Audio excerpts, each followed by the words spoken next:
Hey guys, welcome to Cybertruck 1. I have an interesting conversation to have with you guys today. If you've seen some of my previous videos, you've likely seen the post where I do a comparison between all the pluses and minuses of a Cybertruck versus the Ford Lightning. Got a pretty significant amount of views, lots of opinions there. By far, Cybertruck people seem to like it more than Ford Lightning fans, but I'm starting to see some evidence suggesting that I had a point, and my point is being made now. There's a channel called the Fast Lane Truck. It's got about 1 million subscribers. I think the guys are pretty cool, pretty nice guys, and any of my comments here today have nothing against them. I think they're doing a great job. But I'm also starting to wonder, I almost feel like I can't decide whether they went against whether Ford lent them this vehicle, maybe they bought it and they sort of went on their own and did something they didn't realize they were doing, or whether this is some back-ended way of sort of damaging the credibility of the Lightning. I'm not quite sure, but I will say it does seem to me to resemble points that I was trying to make. And the reason why I can make these points is because I've owned an electric car for 10 years, and several of them, and I know the problems that go along with having a vehicle with a limited range, particularly when we're talking about pickup trucks. Okay, so let's just start there. So all the haters of the Cybertruck can get this. I'll put this behind us now so they don't have to comment. If you're buying a Ford Lightning and you're going to use it like a car, you're just wealthy, you like to drive a pickup truck. I have many buddies like this. I used to be a career firefighter. Half the firehouse was filled with pickup trucks that never got used. So if you're just going to get a pickup truck just to drive it around for testosterone, the Ford Lightning will work, hands down. Park it in the garage, charge it up every day, drive around locally, do your thing. 230 miles is, for the most part of day-to-day life, is not going to bother you. This is not what I'm talking about. I'm talking about a pickup truck that Ford is marketing towards the working man, okay? About plumbers and electricians and landscapers and people that do work, farmers, people that are out and about throwing stuff in the back of a truck. Mind you, a bed in this particular case that's only 5 feet long. But anyway, this is a great video. It inspired me to do this today, and it's because I'm starting to see the signs which I thought I could see back when it was a crystal ball. Now, one other thing, okay? Let's clear this out of the way.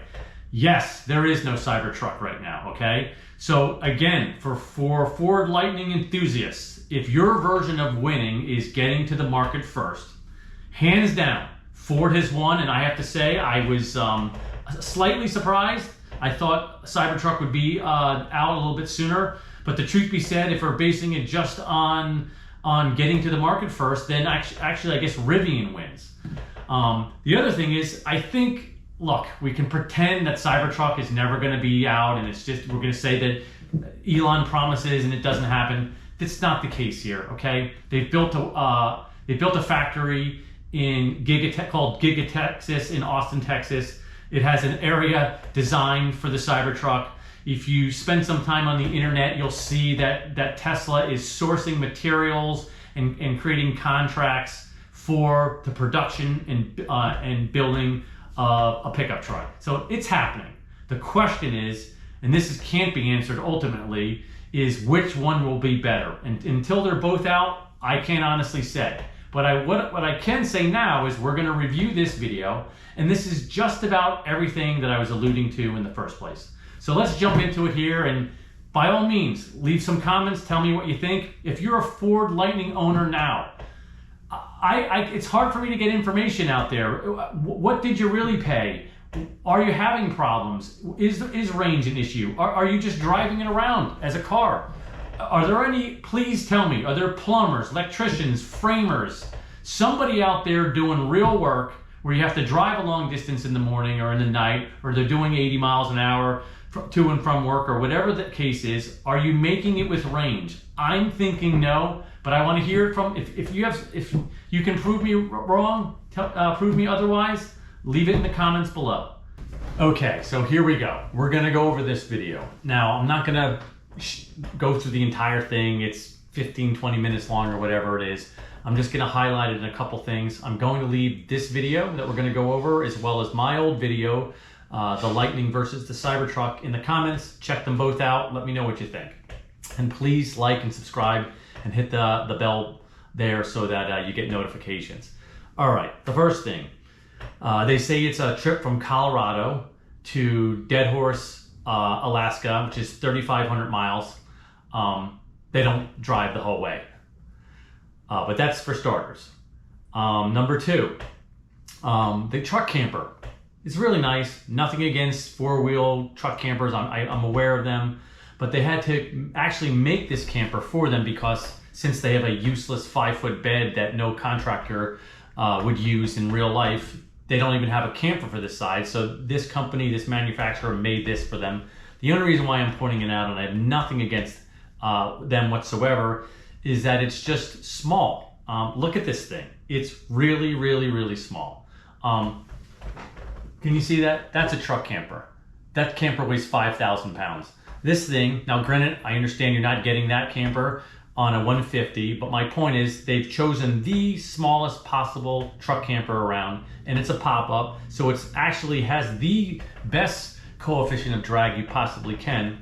And the truth be said, even as truck campers go, listen, I'm not, this thing doesn't even have a door.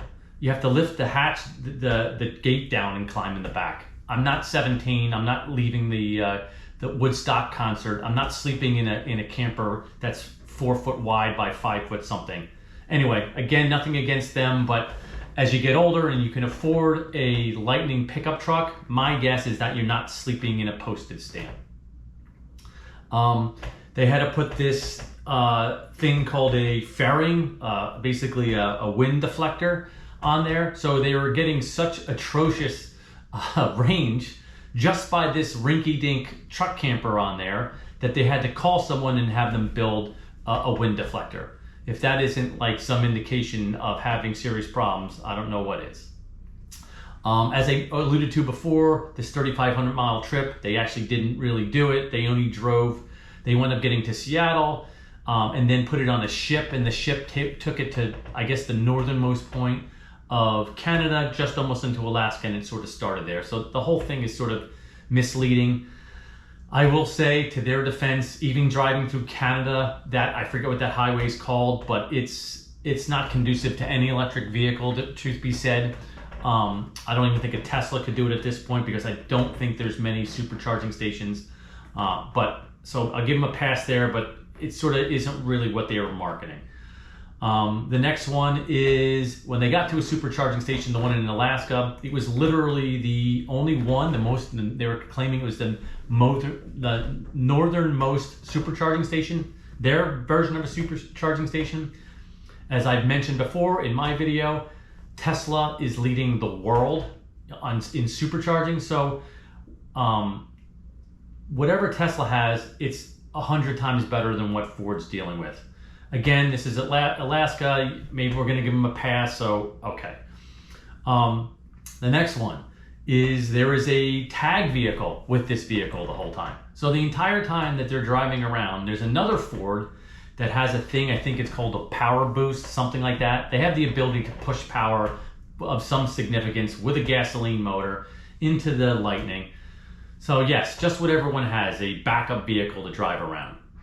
And I understand that, look, this is a test and they're doing this for fun and everything else. But as I said before, my goodness, this is not what I would call a great marketing tool for the Ford Lightning by any means. Driving up hills was crushing them. Again, I alluded to this in my video. Going up hills greatly reduces range, and they were struggling significantly. And one thing that they weren't struggling with, I'll throw in right now, is temperature. They're up in Alaska in the summertime, it's warm. If it was cold out, this would be 5 times worse than what you're seeing right now. They'd be stopping 3 times as often.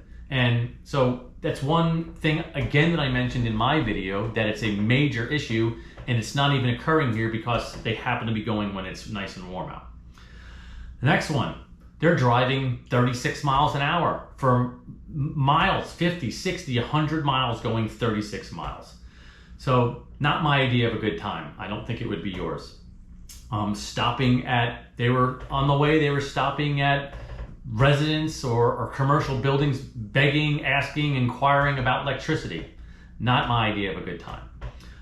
They also had a bag of different types of adapters for trying to figure out if someone has a dryer, if someone has a welding machine, whatever it is. Again, it's not that you can't, it's not that I wouldn't have a couple of these things just for safety's sake, but my goodness, who on earth wants to live their life with a bag full of adapters thinking you have to knock on somebody's door? So anyway, those are the key things that I got out of this, which is exactly what I was talking about. And I will say this again for anyone listening. These problems are the same problems that Tesla has to deal with. It's the same problems that Rivian has to deal with. These aren't Ford problems. The problem is that Ford hasn't done a good job with addressing them. So when you do throw a small camper on top, or have plywood on top, or have a granite rack, or glass, or racking for plumbing, or framing, or whatever the heck you're doing, or you have a toolbox that weighs 600 pounds because you have tools in it that you take to work every day, all these things they didn't address are going to crush you on range. And so, assuming Tesla does what they claim to be doing, which is having a Cybertruck that goes 500 miles, and again, that could change, it's not out yet, but if I'm gonna go with so far what the facts are on the ground, if I have a 500 mile range vehicle, when I throw a camper on the top of it and it loses 150 miles, I can still get everywhere. If I have a toolbox on my truck and I carry it around everywhere, I can still get places. The battery technology of Tesla, vastly better. So energy density, better. The batteries are lighter. The vehicle is aerodynamic. So they've thought about all these things because they are an electric car company that understood it. Ford took a pickup truck, didn't change anything, the same body and same everything, which is probably why they came to market so fast. And now it will work for the average day-to-day, go to the store, go to the beach, do whatever you're doing, but it's not going to be a working man's truck when you have it loaded with things. And this is Exhibit A as far as I'm concerned. Anyway, that's all I have to say. If you have any comments, concerns, like I said, please address them in the comment section here. I can't wait for the Cybertruck to come out. I do have some things I've alluded to before. I have some NDAs that I cannot get into what we're doing, but please like and subscribe, because when the Cybertruck does come out, and I expect to be one of the first people or in the first group of people as they come out, we're going to try to show the world what can be done with a Cybertruck. So please join Cybertruck 1 and we'll see you at the next one. I forgot to mention this. So yes, this whole video is about Alaska. And I think although Alaska is maybe the extreme of this, and this is why a lot of times car manufacturers go to these places like Death Valley or Alaska, because you have to work on the worst conditions. But my point is don't think that what you saw here couldn't happen in Arizona, New Mexico, Colorado, Utah, Texas, should I keep going? Just about anywhere, California. So yes, this is pointing it out because there's some limitations about Alaska, but we have big states in this country, and there's guys that drive long distances to work, and there's electricians or plumbers or whoever, or even in small states, if you have to drive 50 or 60 miles in one direction and then 50 or 6 miles back, your battery's almost gone. And oh, by the way, remember Ford tells us that you're gonna use their battery to run your tools and run your saws and your lighting. We didn't even address this, that you might spend 10, 15, 20% of your battery while at the job site. No contractor wants to leave their job at 5 o'clock at night, 6 o'clock at night after a hard day's work, and then have to stop on the way home for an hour to charge. Why, oh, by the way, you may have 2 or 3 guys that are on the books at the moment and you're paying them as well. This doesn't make sense, guys. My gut tells me this isn't gonna work, and what I'm seeing here isn't gonna work. All right, that's the last thing. Have a good one. Visit us again, Cybertruck 1. Take care, bye.